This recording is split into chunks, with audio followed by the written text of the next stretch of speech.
Hello everyone. आज हम फिर मिल रहे हैं एक साथ और एक नए लेसन के साथ from your same book of class 10th and the new unit. अब ये न्यू यूनिट कौन सा है? That is adolescence. और उसका जो नया लेसन है उस लेसन का नाम है Swami is expelled from school. So we'll discuss about this chapter, but before that let's understand what is the meaning of adolescence. और ये जो adolescence है ये आपकी पूरी यूनिट का नाम है.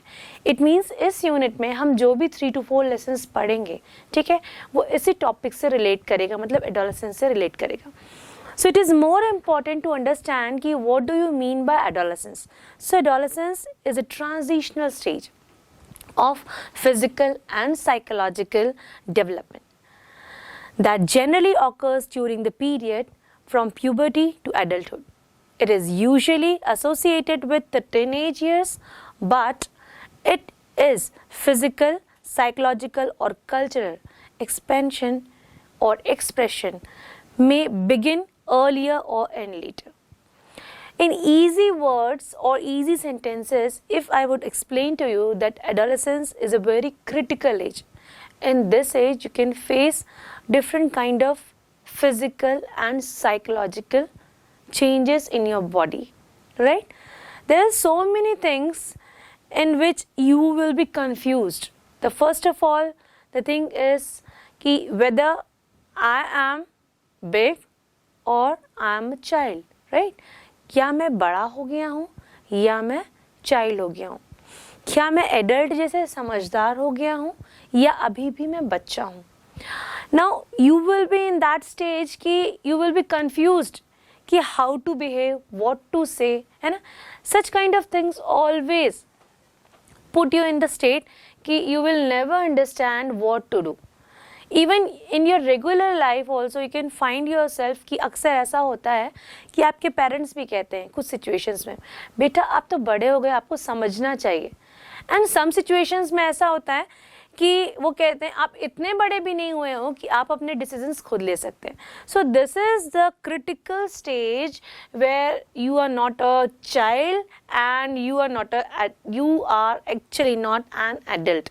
आप ना ही एक बच्चे हैं और ना ही एक मेच्योर पर्सन है, एडल्ट हैं. आप उस स्टेज में हैं जिसे हम ट्रांजिशन स्टेज कहते हैं, जिसे हम वो स्टेज कहते हैं जब बच्चा जो है चाइल्डहुड से एक मेच्योर स्टेज में जाता है.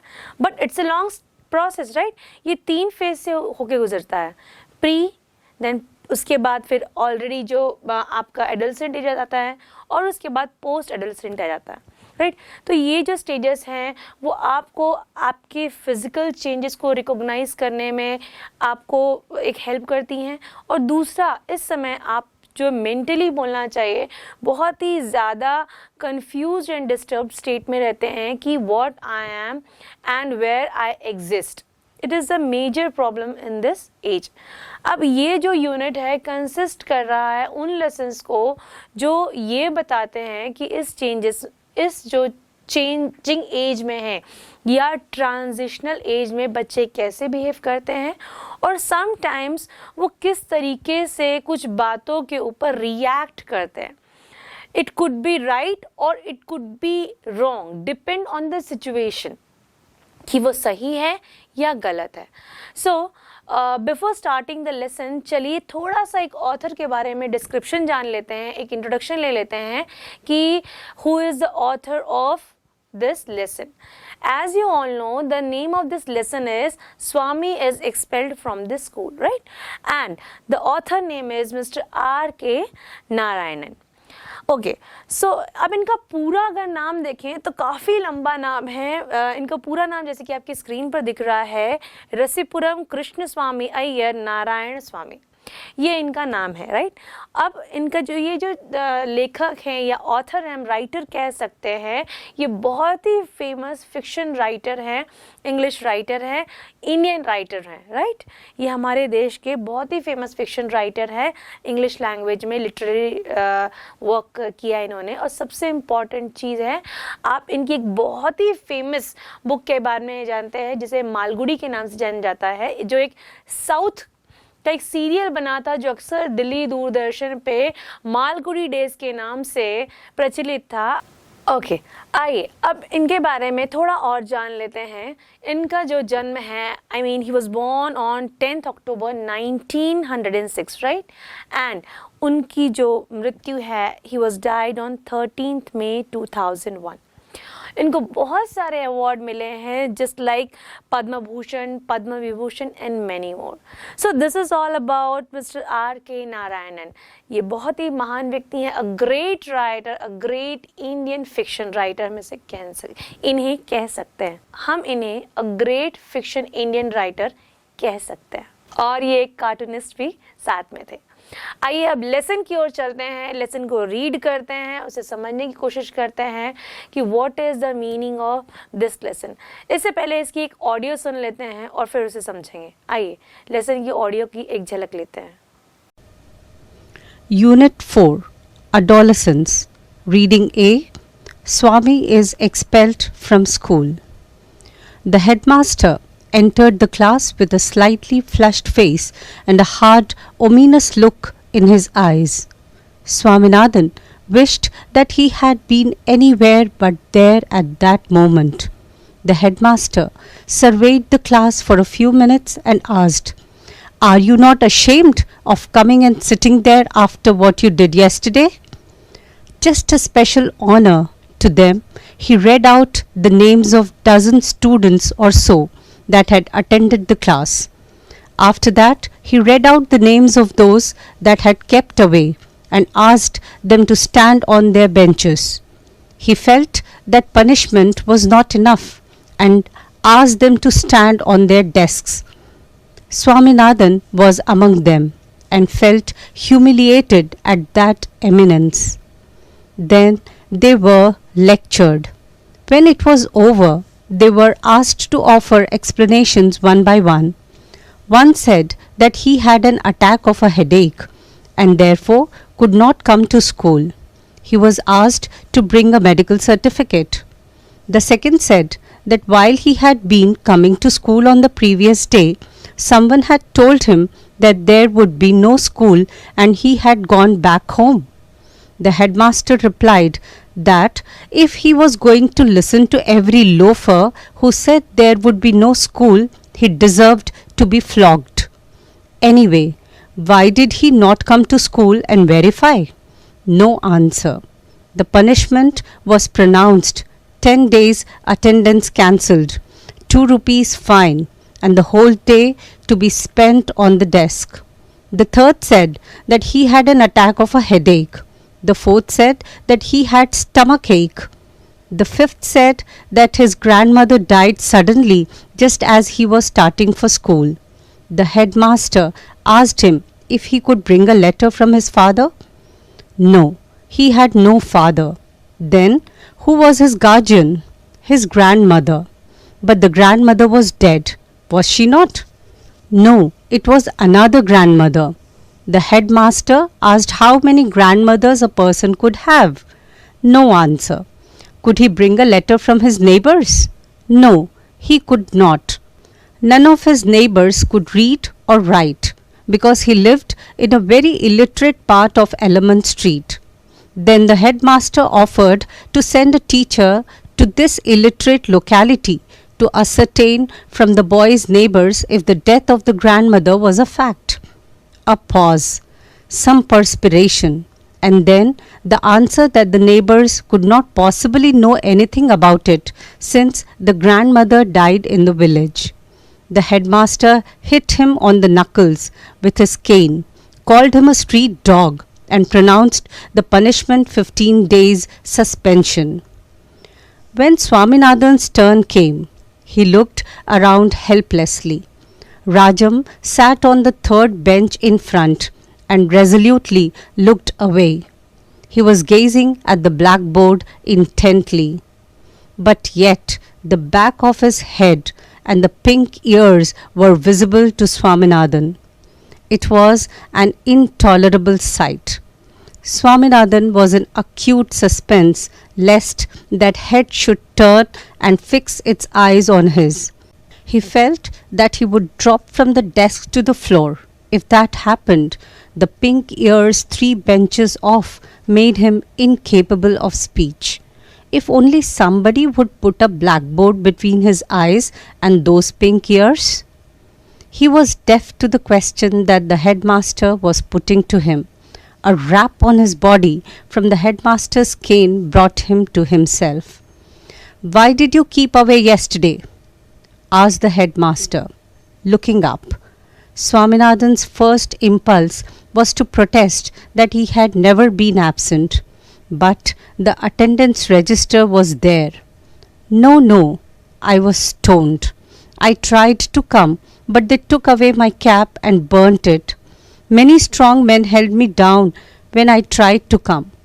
When a great man is sent to gaol, I am surprised to see you a slave of the Englishmen. Didn't they cut off Dhaka muslin, slaves of slaves? These were some of the disjointed explanations which streamed into his head, and which even at that moment he was discreet enough not to express. He had wanted to mention a headache, but he found to his distress that others beside him had one. The headmaster shouted, "Won't you open your mouth?" He brought the cane sharply down on Swaminathan's right shoulder. Swaminathan kept staring at the headmaster with tearful eyes, massaging with his left hand the spot where the cane laid. "I will kill you if you keep on staring without answering my question," cried the headmaster. I could not come," stammered Swaminathan. "Is that so?" asked the headmaster, turning to a boy, said, "Bring the peon." Swaminathan thought, "What? Is he going to ask the peon to thrash me? If he does any such thing, I will bite everybody dead." The peon came. The headmaster said to him, "Now say what you know about this rascal on the desk." The peon eyed Swaminathan with a sinister look, grunted, and demanded, "Didn't I see you break the panes of the ventilators in my room?" added the headmaster with zest. Here there was no chance of escape. Swaminathan kept staring foolishly till he received another whack on the back. The headmaster demanded what the young brigand had to say about it. The brigand had nothing to say. It was a fact that he had broken the panes. They had seen it. There was nothing more to it. He had unconsciously become defiant and did not care to deny the charge. When another whack came on his back, he ejaculated, "Don't beat me, sir. It pains." This was an invitation to the headmaster to bring down the cane 4 times again. He said, "Keep standing here on this desk, staring like an idiot, till I announce your dismissal." Every pore in Swaminathan's body burnt with the touch of the cane. He had a sudden flood of courage, the courage that comes of desperation. He restrained the tears that were threatening to rush out, jumped down, and grasping his books, rushed out muttering, "I don't care for your dirty school." Now, lesson start होता है. The headmaster entered the class with a slightly flushed face and an hard ominous look. तो कहने का मतलब ये है कि एक जो हेडमास्टर है, स्कूल का एनवायरनमेंट दिखाया गया है. आप अपने स्कूल को इमेजिन कर सकते हैं, राइट. आप अपनी क्लास को इमेजिन कर सकते हैं. आप ये इमेजिन कर सकते हैं कि आप अपनी क्लास में बैठे, राइट, और आपकी क्लास में आपके प्रिंसिपल या हेडमास्टर एंटर करते हैं. लेकिन उस समय उनका मूड कुछ ऑफ सा है और वो बहुत गुस्से में है. यहाँ फ्लश फेस का मीनिंग है लुकिंग एंग्रीली, बहुत गुस्से में है. And had ominous look, and had a hard ominous look का मीनिंग होता है ऐसी निगाहों से देख रहे हैं जैसे कि कुछ गलत होने वाला है. तो हम उसको कह सकते हैं something bad is going to be happen. ठीक है. अब उनकी निगाहें इतनी बहुत ही तीखी लग रही हैं. Swaminathan wished that he had been anywhere but that not moment. It means कि जो स्वामीनाथन है वो ये सोचता है, जो कि उसी क्लास का स्टूडेंट है, वो ये चाहता है कि हे भगवान, Is it possible कि at this time I could not be here, I could be anywhere else, but not here only. वो चाहते हैं कि मैं यहाँ न रह करके कभी कहीं भी रह जाऊँ, बिकॉज उन्होंने अपने हेडमास्टर का फेस जो है रीड कर लिया था और समझ लिया था कि कुछ तो आज होने वाला है या हमें बहुत ज़ोरों की डांट पड़ने वाली है, right. The headmaster served the class for a few minutes and asked, Are you not ashamed of coming and sitting there after what you did yesterday? So सारे बच्चे बैठे हुए हैं तो हेडमास्टर आते हैं और पूछते हैं, Are you not ashamed? क्या आप लोगों को शर्म नहीं आती है? कल जो आप लोगों ने किया, yesterday मतलब बीता हुआ कल, राइट. तो कल जो आप लोगों ने किया है और उसके बाद आकर के यहाँ अपनी सीट्स लेके आप आराम से बैठ गए हैं. Is that all right for all of you? वो इस तरीके से एक क्वेश्चन पूछते हैं, उनसे जानना चाहते हैं. और क्या करते हैं आगे देखते हैं. वो कहते हैं, just a special honor to them, he read out the names of dozens of students or so that had attended the class. और वो क्या करते हैं, कल जिन लोगों ने क्लास अटेंड की थी, मतलब कल जो लोग प्रेजेंट थे, उन सभी के नाम वो काउंट करते हैं. ठीक है, जैसे कि हम अपनी क्लास में कैसे, मान लो फॉर एग्जाम्पल हम कुछ नाम लेते हैं, राइट. अभिनव हुआ, श्रेया हुई, ऐसे वो अपने स्टूडेंट्स के नाम लेके खड़ा होने को कहते हैं, जो जिन लोगों ने कल क्लास को अटेंड किया था. अब ये करते समय वे ग्रेट ऑनर देते हैं उन सारे बच्चों को. तो वो सारे बच्चे क्या होते हैं, खड़े हो जाते हैं. जैसे जैसे उनके नाम आते जाते हैं वैसे वैसे वो अपनी अपनी प्लेस पे दे स्टूड अप. उसके बाद क्या होता है, after that he red out the names of those that had kept away and asked them to stand on their benches. उसके बाद उन लोगों को कहते हैं जो कि बैठे हुए थे या दूर दूर खड़े थे, और उनको क्या कहते हैं, do one thing, just stand on your benches, और अपनी बेंच पे खड़े हो जाइए आप लोग. ठीक है. He felt that punishment was not enough and asked them to stand on their desk. उनको ऐसा लगता है केवल बेंच पे खड़ा होना सफिशिएंट नहीं है, तो वो क्या करते हैं, ही आस्क्ड देम, वो उनसे पूछते हैं, डू वन मोर थिंग, आप बेंच पे ना खड़े होकर के आप क्या करिए, अपने सामने जो डेस्क रखे हैं जिसपे हम अपने बैग रखते हैं, अपनी बुक्स रखते हैं, आप उस पर खड़े हो जाइए. और उसके बाद क्या करते हैं, Swaminathan was among them and felt humiliated at that eminence. Eminence का मतलब होता है एनवायरमेंट, राइट. तो स्वामीनाथन भी उन्हीं बच्चों में था जो ग्रेटली ऑनर्ड बच्चे थे, जिनको कहा गया था कि आप अपने डेस्क पे खड़े हो जाओ. तो उन्हीं ग्रेटली ऑनर्ड बच्चों में था. ठीक है.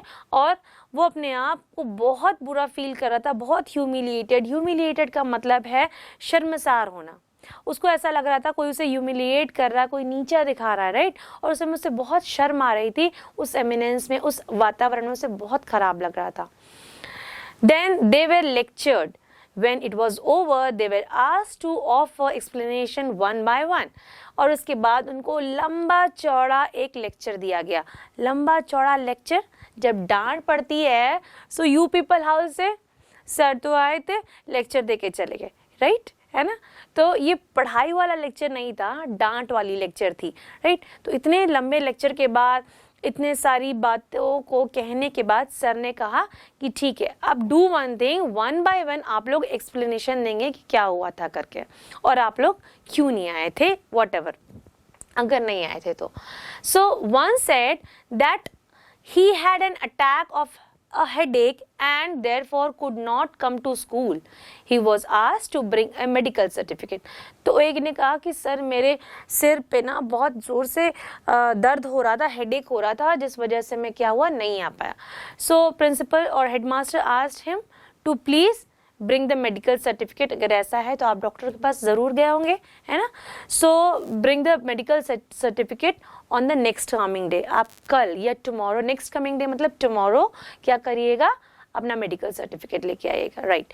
उसके बाद आगे बढ़ते हैं. The second said that while he had been coming to school on the previous day, someone had hold him and someone had told him that there would be no school and he had gone back home. Second one said कि sir when I was coming from my home someone told me कि आज school नहीं है, don't go. So फिर मैंने उनकी बात सुनी and I returned back to my home. तो वो कहते हैं कि मैंने उनकी बात सुनी और मैं अपने वापस घर चला गया. द हेडमास्टर रिप्लाइड, इस पर हेडमास्टर रिप्लाई करते हैं, क्या कहते हैं वो, that if he was going to listen to every loafer who said there would be no school he deserve to be फ्लॉग्ड।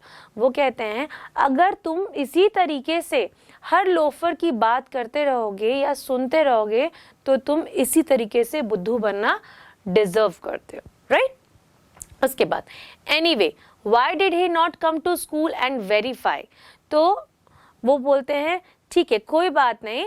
उसके बाद उन्होंने पूछा क्यों नहीं आए, उसके बाद भी तुम गलत हो, तुमको आना चाहिए था। तो उन्होंने पूछा बताओ वेरीफाई करो कि ऐसा हुआ था और वो कौन लोग थे। तो इस पे कोई आंसर नहीं आता है, वो शट डाउन हो जाता है और वो कहता है कि sir I am not able to answer. वो चुपचाप वहाँ पे खड़ा रहता है। आगे क्या होता है, the punishments was pronounced, the punishment was pronounced का मतलब होता है पनिशमेंट को डिक्लेयर किया जाता है या अनाउंस किया जाता है कि उसको क्या पनिशमेंट मिलने वाली है। So what was the punishment then, 10 days attendance cancelled, 10 दिन की अटेंडेंस कैंसिल हो जाती है। मतलब वो आया तो था बट सब जगह एब्सेंट मार्क हो जाएगा। एंड 2 रुपीज फाइन, और उस पर कितने रुपए का फाइन लगता है, 2 रुपए का फाइन लगता है। ओके तो इसके बाद क्या हुआ, 2 रुपीज का फाइन तो लगा लेकिन साथ में वो और एक चीज अनाउंस करते हैं, and the whole day to be spend on the desk, और आपको आज कब स्कूल का पूरा दिन, ठीक है, जितनी देर स्कूल रहेगी आपको इस डेस्क पर ही खड़े रहना है, right. The third said that he had an attack of a headache, और फिर से तीसरा एक और बच्चा आता है, वो कहता है मुझे अटैक हुआ था हेडेक का, right. The fourth said that he had a stomach ache, मुझे पेट में दर्द था। The fifth said that his grandmother died suddenly just as he was starting from school. वो जो नेक्स्ट वन होता है, फिफ्थ वाला होता है, कहता है कि मेरी जो दादी माँ है उनका निधन हो गया, शी डाइड। क्यों, कब हुआ, जैसे ही मैंने स्कूल के लिए स्टार्ट किया, suddenly just as he was starting for the school, वो कहता है, right. The headmaster asked him if he could bring a letter from his father. उस पर हेडमास्टर कहते हैं do one thing, just bring a letter और an application that this such kind of things has been happen and because of this reason you were absent yesterday. इस तरह का कुछ letter ले आइए कि ऐसी कुछ चीज़ें हुई थी, आपकी ग्रैंड मदर का निधन हो गया था और बिकॉज ऑफ दिस रीजन आप कल स्कूल नहीं आए थे, ऐसा मुझे आपके पापा से लिखवा करके ले आइए। तो उस पे वो क्या कहता है, ही हैड नो फादर। वो कहता है सर बट मेरे तो पापा ही नहीं है। Then who was his guardian, तो वो पूछते तो इनका गार्जियन कौन है, इनके पेरेंट्स कौन है, हिज ग्रैंड मदर, उनकी ग्रैंड मदर ही उनकी गार्जियन है। But the grand mother was dead, was she not, लेकिन तुम्हारी ग्रैंड मदर तो खत्म हो गई ना, डाइड, शी एक्सपायर्ड ना। अब तुम कैसे कह रहे हो वो तो खत्म हो गई, तो अब तुम्हारा गार्जियन कोई नहीं है। तो ये जो सवाल थे वो किस बच्चे से पूछे जा रहे थे, द फिफ्थ वन। और इन सवालों के जवाब में आगे क्या होता है हम आगे के लेसन में आइए देखते हैं और समझते हैं। वो बच्चा कहता है no no it was another grand mother. नहीं सर आप नहीं समझ रहे, वो मेरी दूसरी ग्रैंड मदर थी। The headmaster asked how many grand mothers a person could have. वो इतने बुरी तरह एंग्री हो जाते हैं और पूछते हैं अच्छा एक बात बताओ, किसी भी पर्सन की कितनी ग्रैंड मदर हो सकती हैं। तो वो बच्चा कहता है कुछ नहीं कह पाता, वो पूरी तरीके से जो है साइलेंट हो जाता है क्योंकि उसके पास कोई रिप्लाई ही नहीं होता है। तो वहां से no answer. Could he bring a letter from his neighbours, no he could not. तो वो फिर पूछते हैं कि क्या आप अपने आस पड़ोस से या नेबर से या पड़ोसियों से एक लेटर लिखवा के ला सकते हैं कि ऐसा कुछ हुआ था। तो बच्चा अगेन नहीं, वो नहीं कर सकता था। None of his neighbors could read or write. उसके हिसाब से उसके आस पड़ोस के लोग जो है सारे इलिटरेट हैं, किसी को भी पढ़ना लिखना नहीं आता है, right. Because he lived in a very illiterate part of Element Street. उसके हिसाब से क्योंकि वो Element Street के बहुत ही illiterate part में रहता है, तो उसके आस पड़ोस के जितने भी लोग हैं, मतलब जितने भी neighbors हैं, they all are illiterate. They don't even know to how to write and read. So it is not possible for them to write a letter and give an explanation for yesterday what happened. जो बीते हुए कल में हुआ उसके लिए कोई explanation return में देने के लिए रेडी नहीं है, कोई दे ही नहीं सकता. Then the headmaster offered to send a teacher to this illiterate locality to ascertain from the boy's neighbors if the death of the grandmother was a fact. तो फिर वो डिसाइड करते हैं I can do one thing. सब वहाँ illiterate हैं, सब आपके कहने पे मैं मान लेता हूँ. मैं एक काम करता हूँ, अपने स्कूल से एक टीचर को भेजता हूँ वहाँ पे इंस्पेक्ट करने के लिए कि वेदर यू आर राइट और नॉट. अगर वो वहाँ जाके पूछेंगे लोगों से आसपास के, तो अगर ऐसा कुछ हुआ होगा तो लोग तो हाँ या नहीं में आंसर करेंगे. इतना तो वो जानते ही हैं, लिख पढ़ नहीं सकते, रिप्लाई करना तो जानते हैं ना. अगर मैं पूछूंगी अपने लोकल लैंग्वेज में, फॉर एग्जांपल अगर मैं हिंदी अच्छी बोलती हूँ और जिस पर्सन को हिंदी अच्छे से आती है, अगर मैं उनसे पूछूंगी, कोई कन्वर्सेशन हमारे बीच में होता है, तो हम एक दूसरे को रिप्लाई करेंगे. वैसे ही वो क्या कहते हैं, I will do one thing, I will send a teacher and he will inspect all such things and he will return and give me a feedback what was happening there. तो उसके लिए क्या बोलता है वो बच्चा, वो फिर एक पॉज लेता है. Some perspiration and then the answer, the neighbors could not possibly know anything about it since the grandmother died in the village. वो चुप हो जाता है थोड़ी देर के लिए और उसके बाद कुछ सोच कर बोलता है, सर शायद किसी को भी नहीं पता होगा कि मेरी ग्रैंडमदर का कल निधन हो गया है या माय ग्रैंडमदर एक्सपायर्ड येस्टरडे. तो ये तो बहुत ही बड़ी बात हो गई कि किसी के घर में कुछ मिस हैपनिंग हो गया है और आसपास के लोगों को नहीं पता है. So it is not possible ना, हाउ इज़ इट पॉसिबल. तो सर समझ जाते हैं कि नहीं, he is giving unnecessary excuses. वो पहले ही हालांकि समझ चुके होते. Then also he was listening and he wants the explanation कि बच्चे किस लेवल तक अपने को एक्सप्लेन कर सकते हैं. तो यहाँ बच्चा फेल हो जाता है अपने आप को एक्सप्लेन करने के लिए. सर समझ जाते हैं कि नहीं, ये झूठ बोल रहा है. सो क्या करते हैं, the headmaster hit him on the knuckles with his cane. तो अब हेडमास्टर बहुत गुस्सा आता है, इतना गुस्सा आता है कि व्हाट ही डिड, वो नकल्स पे, उसके नकल्स का मतलब होता है ये फिंगर्स के जॉइंट, ठीक है. अब इन नकल्स पे वो क्या करते हैं, अपनी रूल लेते हैं और उससे जोर से हिट करते हैं. उसका हाथ शायद इस तरीके से डेस्क पे रख के वो खड़ा था, सर के हाथ में रूल होगी, उन्होंने जोर से उनके नकल्स पे मारा एज अ पनिशमेंट. उनकी जो केन थी या रूल थी उसके हेल्प से. Called him a street dog and pronounced the punishment 15 days suspension. और इतने गुस्से में थे कि being a teacher ये अच्छी बात नहीं है, बट उनके मुंह से एकदम निकल गया, you are a street dog. तुम्हें गली के कुत्ते हो, इतना झूठ बोलते हो. अपने आप को सच साबित करने के लिए तुमने अपनी जीती जागती दादी को भी मतलब खत्म हो गई ये तक बता दिया. सो this is not good at all. वो इतने गुस्से में थे कि उन्होंने उसे स्ट्रीट डॉग भी कह दिया और उसको एक पनिशमेंट दी. और वो पनिशमेंट क्या थी, 15 डेज सस्पेंशन. 15 दिन के लिए बच्चे को सस्पेंड कर दिया गया या 15 दिन के लिए स्टूडेंट को सस्पेंड कर दिया गया. When Swaminathan turn came, he looked around helplessly. जब स्वामीनाथन का टर्न आया तो वो बहुत ही हेल्पलेस का मतलब क्या होता है, असहाय. मतलब उसे ऐसा लग रहा था कोई तो उसकी हेल्प करे, कोई तो उसकी साइड ले. राजन sat on the third bench in front and resolutely looked away. और राजन जो उसका फ्रेंड था वो ठीक उसके सामने बैठा था थर्ड बेंच पर और जानबूझकर वो उसे निगाहें नहीं मिला रहा था, वो मतलब दूर देख रहा था. He was gazing at the black board intentionally. और वो जानबूझ करके ब्लैक बोर्ड को निहार रहा था. गेजिंग मतलब एक जैसे देखना या निहारना, right. When Swaminathan turns came, he looked around helplessly. Rajan sat at the third bench in front and resolutely looked away. He was gazing at the blackboard intentionally. But yet the back of his head and the pink ears were visible. लेकिन क्या हो रहा था, राजन की जो back है वो किसे दिख रही थी, वो स्वामीनाथन को दिख रही थी और उसके पिंकिश ईयर्स भी दिख रहे थे. जब हम कोई मिस्टेक करते हैं और हमें डर लगता है कि अब हमें सज़ा मिलने वाली है तो हमारा चेहरा क्या हो जाता है, डर से लाल हो जाता है, राइट.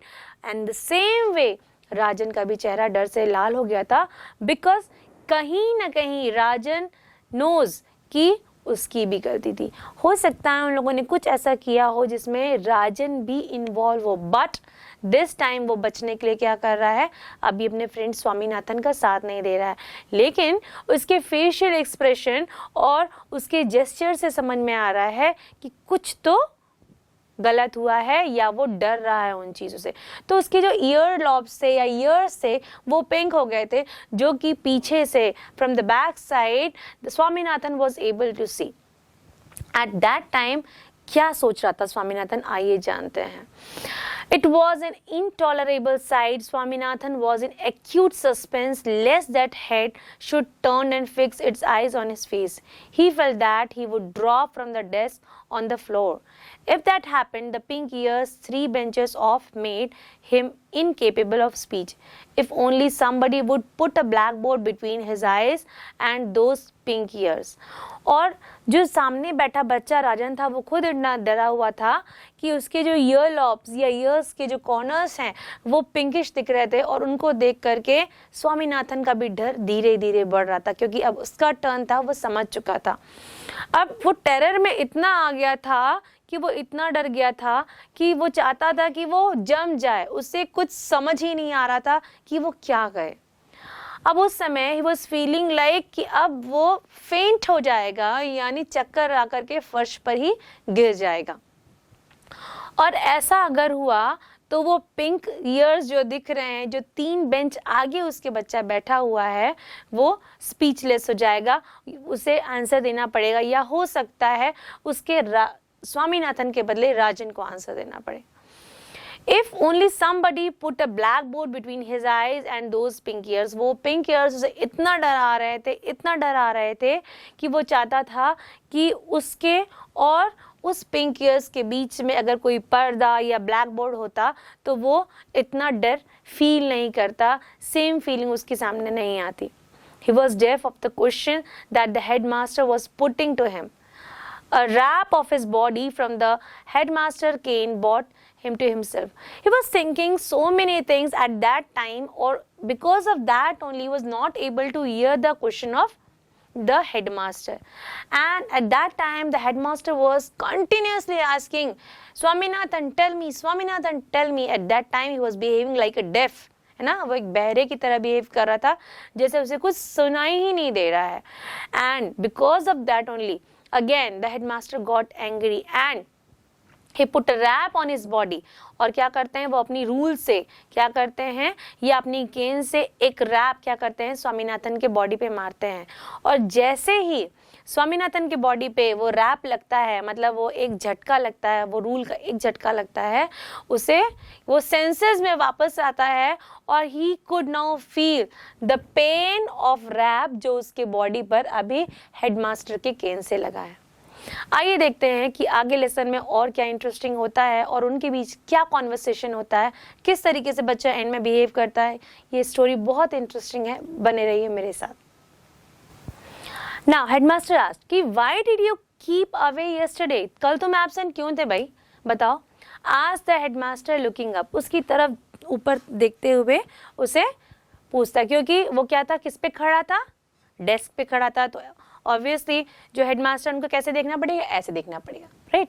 सो इमेजिन करिए एक बुजुर्ग सा आदमी या हेडमास्टर है, चश्मा लगाया है, वो इस तरीके से स्वामीनाथन से क्वेश्चन कर रहा है। आप अपने दिमाग में इमेजिन करिए और स्टोरी को एंजॉय करिए, राइट। अब ऐसे जब देखते हैं तो स्वामीनाथन कहता है, Swaminathan was first impulse was to protest that he had never been absent. Swaminathan पहले सोचता है कि जल्दी से मैं बोल देता हूँ कि सर मैं तो कभी एब्सेंट ही नहीं था, ये सोचता वो।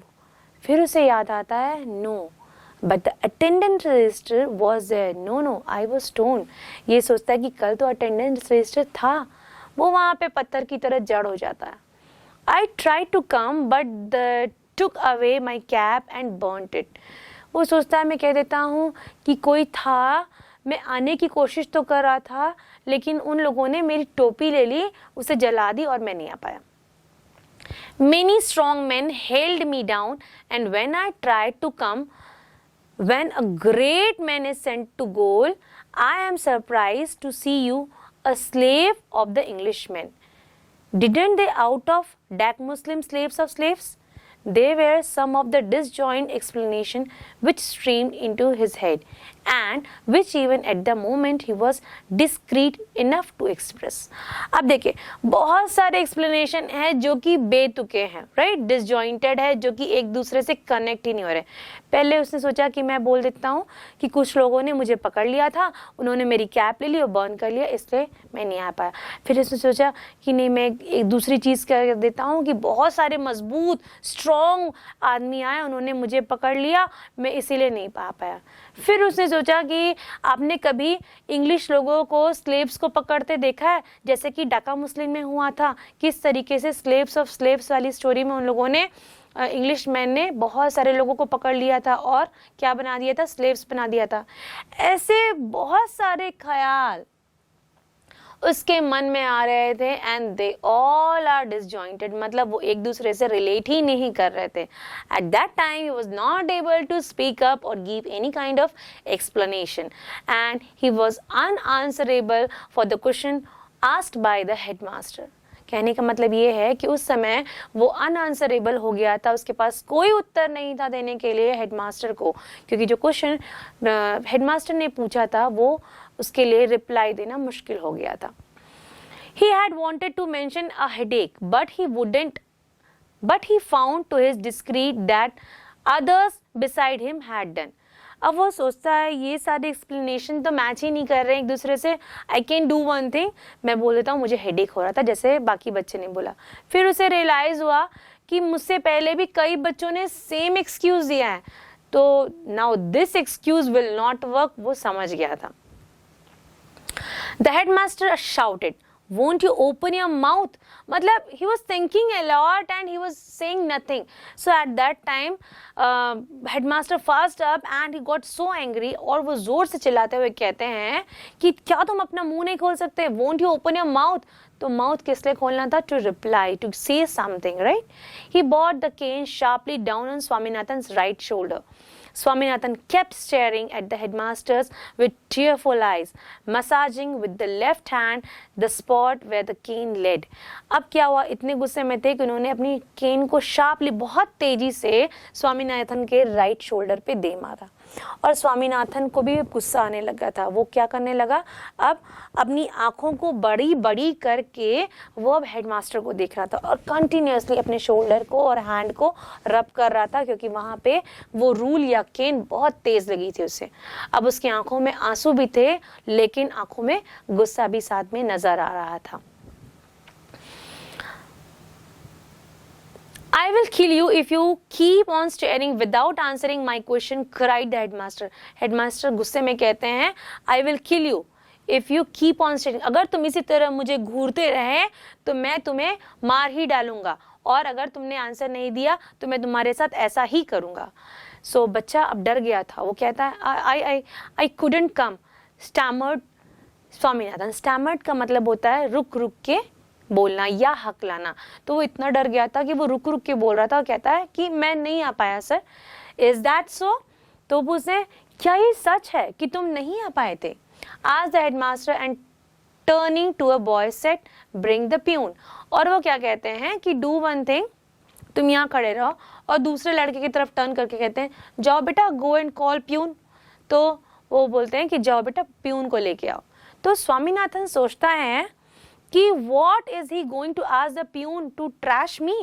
क्या बोलेंगे वो पियून को कि क्या मुझे वो कचरे में फेंकने के लिए बोलेंगे? If he does any such thing, I will bite everybody dead.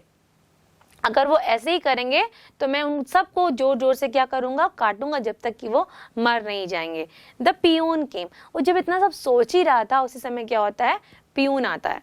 The headmaster said to him. Headmaster कहते हैं, Headmaster said to him, "Now say what you know about this rascal on the desk."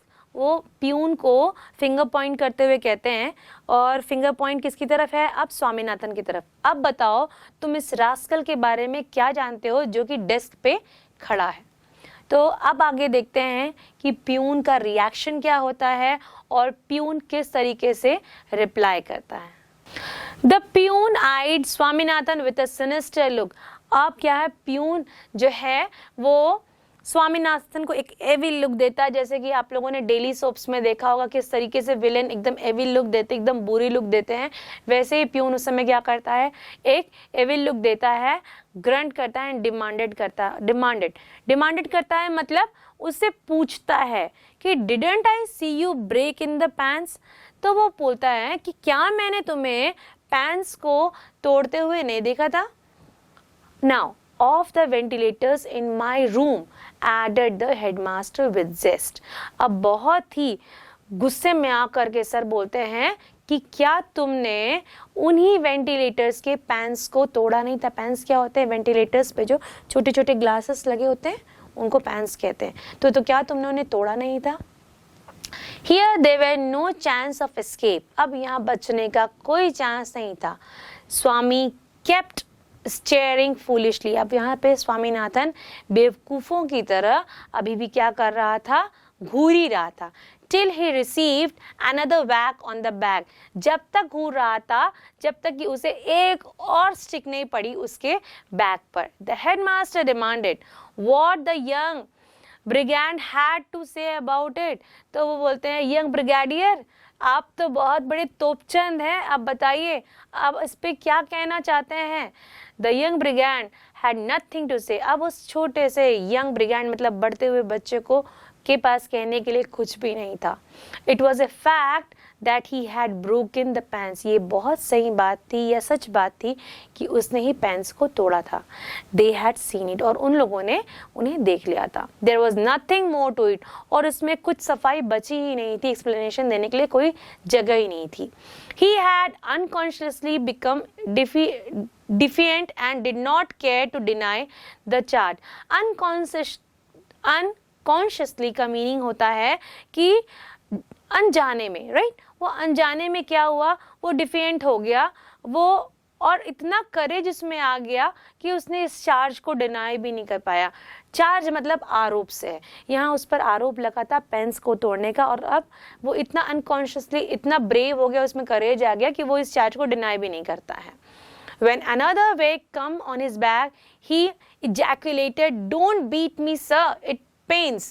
जैसे एक और छड़ी उसके back पे पड़ती है, पीठ पे पड़ती है, वो गुस्से से चीखते हुए बोलता है कि sir please don't beat me, it pains, बहुत दर्द हो रहा है।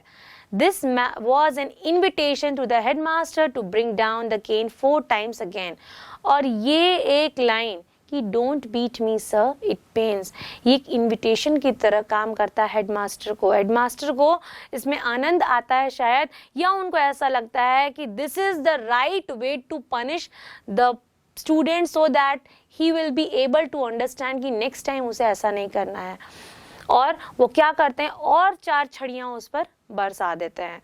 ठीक है, he said keep standing here on this desk staring like an idiot till I announce your dismissal. वो कहते हैं वहीं खड़े रहो जहां तुम खड़े हो, उसी डेस्क पर बेवकूफों की तरह मुझे घूर रहे हो, इडियट कहीं के, और तब तक खड़े रहो जब तक कि तुम्हें डिसमिस नहीं किया जाता है। Every pore in Swaminathan's body burned with the touch of the cane. अब जितनी मार पड़ी थी उसे उस केन से, उसकी हर एक बॉडी का हर एक वो पार्ट या हर एक वो इंच जलन कर रहा था, जल रहा था। ठीक है, ही had a sudden flood of courage. अचानक से उसकी बॉडी में एक करेज, एक ब्रेवरीनेस आ जाता है, the courage that comes of desperation. अब वो इतना डेस्पिरेट हो जाता है, अब वो सोचता है कि नहीं, अब तो मार खा ली है, अब जो होगा देखा जाएगा। जैसे कि आप लोग भी समटाइम्स ऐसा बिहेव करते हैं, मार तो दिया ही है, इससे ज़्यादा क्या ही कर लेंगे। तो इस टाइप की सेम फीलिंग उसके मन में आ गई थी, और वो डेस्परेट हो गया था, और उसने क्या किया, he restrained the tears that were threatening to rush out. उसने उन आंसुओं को जल्दी से पोंछा और जल्दी से ठीक किया जो कि बाहर आने के लिए बहुत व्याकुल थे। उसे उन्हें बाहर आने नहीं दिया, जल्दी से अपनी आंखों को पोंछा एंड जंप्ड डाउन, और डेस्क से कूद पड़ा। And grasp his books, grasp मतलब जल्दी से कूद के अपने सारी बुक्स को उसने झपटा और अपने पास रख लिया। Rushed out muttering I don't care for your dirty school. जोर से वो चिल्लाते हुए कहता है कि मैं आपके इस गंदे स्कूल को के बारे में केयर नहीं करता, मुझे यहाँ पढ़ना ही नहीं, मैं जा रहा हूँ यहाँ से। और इतना कहते हुए क्या करता है, वो यहाँ से चला जाता है। सो सिंपल सी थिंग है, एडोलेसेंस वो एज है जहाँ पे कुछ फिजिकल चेंजेस आते हैं, कुछ साइकोलॉजिकल चेंजेस आते हैं। हम इस एज में अपनी गलती करते हुए भी ये समझ नहीं पाते हैं कि हमें बिहेव कैसे करना है, राइट? और हम उस पे और मिसबिहेव कर देते हैं, जैसे कि अभी स्वामीनाथन में किया। तो आई होप आप अंडरस्टैंड कर सकते हैं या आप समझ सकते हैं कि आपको ऐसा मिसबिहेव नहीं करना है और अपने टीचर से ऐसे बातें नहीं करना है। Because if you commit any mistake or did anything wrong, so you must have the courage to accept it and you must always feel sorry for it. These are the moral things one must learn, है ना? ये moral चीज़ें हैं जो moral science की book में आप बचपन से पढ़ते हैं। तो ये moral values एक human में आना चाहिए। आप भले ही एडोलेसेंस एज में हैं, एज के उस पड़ाव पे हैं जहाँ पे आपकी बॉडी, आपके हार्मोन्स, आपकी साइकोलॉजी सब एक दूसरे के अगेंस्ट हैं and you are not able to understand how to behave since being a human being. आप ऐसे इंसान हैं, आप गॉड का ऐसा गिफ्ट है जिन्होंने क्या किया है, एक ऐसी चीज़ गिफ्ट की है हमें जो किसी के पास नहीं, that is called brain. So every time behaving, use your brain. Every time before saying anything, use your brain, whether you are saying it is correct or not. Because एक बार आपके मुंह से कोई शब्द निकल गया, उसके बाद वो वापस नहीं आएगा बच्चों, है ना? और आपका बिहेवियर अगर एक बार गलत हो गया तो आपके टीचर्स के सामने आपका जो इम्प्रेशन है, जो इमेज है, वो ख़राब हो जाता है। तो ऑलवेज ट्राई किया अच्छा सा इम्प्रेशन बनाएंगे। गलतियाँ हर किसी से होती है, राइट? बट अपनी गलतियों को एक्सेप्ट करके उसे सुधारना ही इम्पॉर्टेंट है। Thank you so much. आइए हम आगे चलते हैं वर्ड मीनिंग्स की तरफ। Let's go through some few word meanings. अब आगे बढ़ते हैं, वर्ड मीनिंग्स को समझते हैं। सो मैंने एक वर्ड यूज़ किया था puberty when I was explaining adolescence. उस समय मैंने कहा था दिस इज़ अ फेज, है ना, this is a transition period which in which a person goes through puberty से लेकर के एडल्टहुड तक जाता, right? So this is puberty. Puberty का मतलब क्या होता है कि जब आप यूथ स्टेज में हो, ये आप ब्लूम कर रहे हो, दैट इज़ प्यूबर्टी स्टेज। हम क्या हो रहे हैं, प्यूबर्टी चाइल्ड से, हम चाइल्डहुड से थोड़ा ऊपर है ना? आपने देखा होगा प्यूबर्टी स्टेज को आप फिजिकल अपीयरेंस से समझ सकते हैं कि आप 9-10th में हैं, क्लास 9-10th में हैं, येस ऑफ कोर्स 10th में हैं, आपके फिजिकल चेंजेस आपको समझ में आ रहे हैं। प्यूबर्टी को हिंदी में हम कहते हैं परिपक्वता। और दूसरी चीज़ आप उसको इस तरीके से भी समझ सकते हैं कि जिस तरीके से आप में फ़िज़िकल चेंजेस आ रहे हैं, अब आप बचपन से थोड़े अलग दिखने लग गए हैं, थोड़ी स्मार्टनेस ज़्यादा आ गई है, आपकी बातों को कहने का, समझने का तरीका बदल गया है, आपका फ़िज़िकल के साथ साथ आपका मेंटल स्टेट भी चेंज हो चुका है। तो this is the puberty as, right? अब उसके बाद हम आते हैं, नेक्स्ट वर्ड है हमारा एक्सपेल्ड।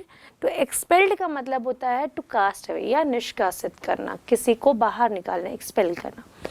फिर उसके बाद है flushed face and angry look, गुस्से में देखना।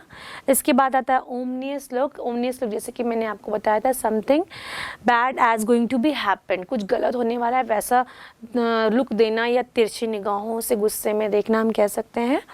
एमिनेंस का मतलब होता है सुपीरियरिटी। कहाँ पे ये यूज़ हुआ था? वहाँ तब जब सभी बच्चों को खड़ा होने के लिए कहा गया था, गिविंग एन ऑनर, कि भाई कल कौन कौन प्रेजेंट था, तो सब बच्चे खड़े हो गए। अब उसके बाद उन बच्चों को कहा गया कि भाई अब वो बच्चे खड़े हो जाइए जो कल एब्सेंट थे, तो उसमें कुछ बच्चे खड़े हो गए थे और बाकी बच्चों को जो अटेंड किए थे क्लास, उनको कहा गया कि भाई आप लोग क्या करिए, नीचे खड़े रहिए, और बाकी बच्चों को जो एब्सेंट थे उनको क्या कहा गया, आप लोग बेंच पे खड़े रहिए। फिर उनको कहा गया कि आप डेस्क पे खड़े रहिए। तो यहाँ पे एमिनेंस का यूज़ किया गया था सुपीरियरिटी के लिए। वो सुपीरियर बच्चे कौन थे? जो डेस्क पे खड़े थे, राइट? फिर है नकल जैसे मैंने बताया था कि this part of your finger are called knuckles. इसे हम कहते हैं parts of fingers at joint where the bone is near the skin. ठीक है, the bone is near the skin, उसे हम क्या कहते हैं, नकल कहते हैं. प्रोनाउंस्ड मतलब डिक्लेयर करना, गोल मतलब जेल भेज देना, डिस्क्रीट मतलब होता है केयरफुल होना, और डिस्ट्रेस मतलब होता है ए फीलिंग ऑफ अनईज, बहुत ही परेशान होना, राइट. और फ्लॉग्ड का मीनिंग होता है to hit somebody hard several times with a stick as a punishment. ये फ्लॉग्ड वर्ड तब यूज हुआ है जब वो बच्चा कहता है कि मुझे कुछ लोगों ने कहा रास्ते में कि आज तो स्कूल बंद है और इसलिए मैं नहीं आया. तो वहाँ पे हेडमास्टर से कहते हैं कि if you behave like this you will be flogged always, है ना. तुम मूर्ख भी बनाए जाओगे हमेशा, और साथ में घर यहाँ पर आकर के हमेशा डंडे भी खाओगे, मार भी, पिटाई भी मिलेगी, पनिशमेंट्स मिलेंगे. तो फ्लॉग्ड का मीनिंग वो है. इसके बाद है रिजोल्यूटली का मतलब है फॉर्मली. रिस्ट्रेन्ड का मतलब होता है एक्टिंग इन अ काम एंड कंट्रोल्ड वे, भावहीन होना. ठीक है.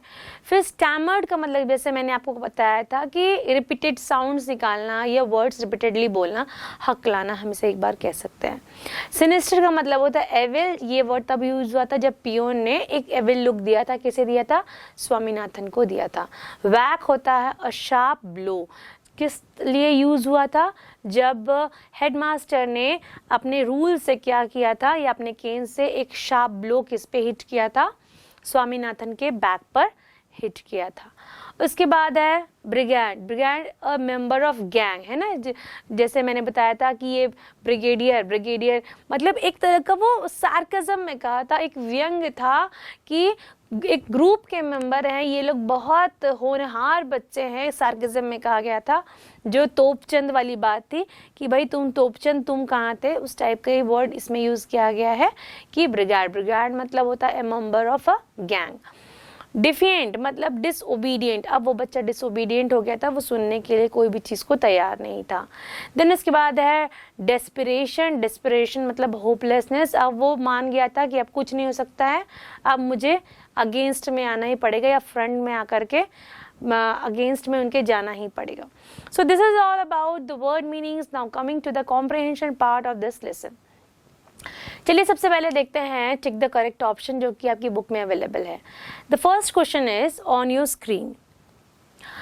The day before the punishment was given by the headmaster Swaminathan was not present in the school, broke the pans of the ventilator, या left the school after lunch hour, had a fight with friends. तो yes of course उसने क्या किया था? He had broke the pans of the ventilators. आगे next question की ओर बढ़ते हैं. Next question is Swaminathan was deaf of a question that the headmaster was putting to him. This means what? Swaminathan was not paying attention. Swaminathan did not have an answer. Swaminathan could not hear properly. तो या फिर the headmaster question was not clear to Swaminathan. तो yes of course he was daydreaming, he was thinking a lot of things, that there are a lot of things going on his mind, that's why he was not able to hear anything. So we can say that Swaminathan did not have any answer for the question asked by the headmaster. Now the next question. I don't care for you dirty school. Swaminathan muttered these words because the school was untidy, he loved to stay at home, or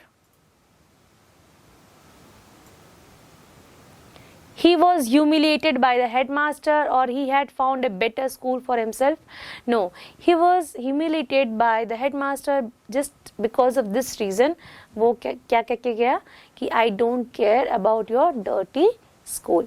So this is all about the comprehension part. Tick the correct option. अब आइए हम आगे बढ़ते हैं answer the following questions पे जो कि आपके टेक्स्ट बुक्स में अवेलेबल है.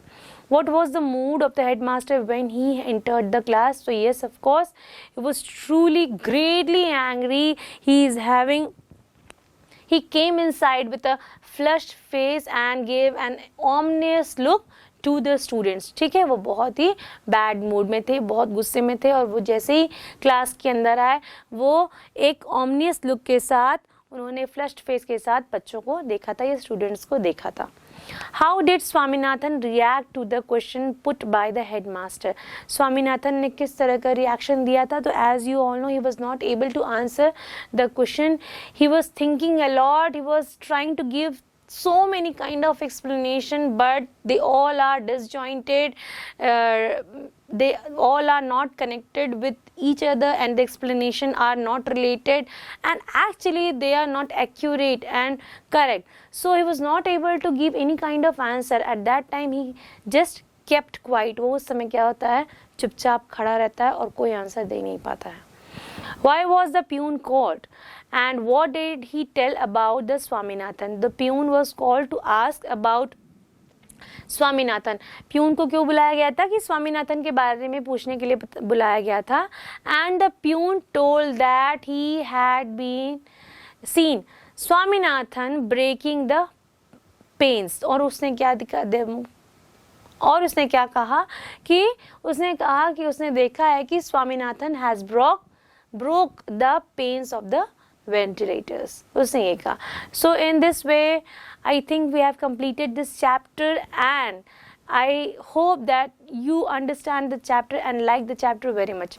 We'll meet you again in our next another chapter. Till then, take care. Bye.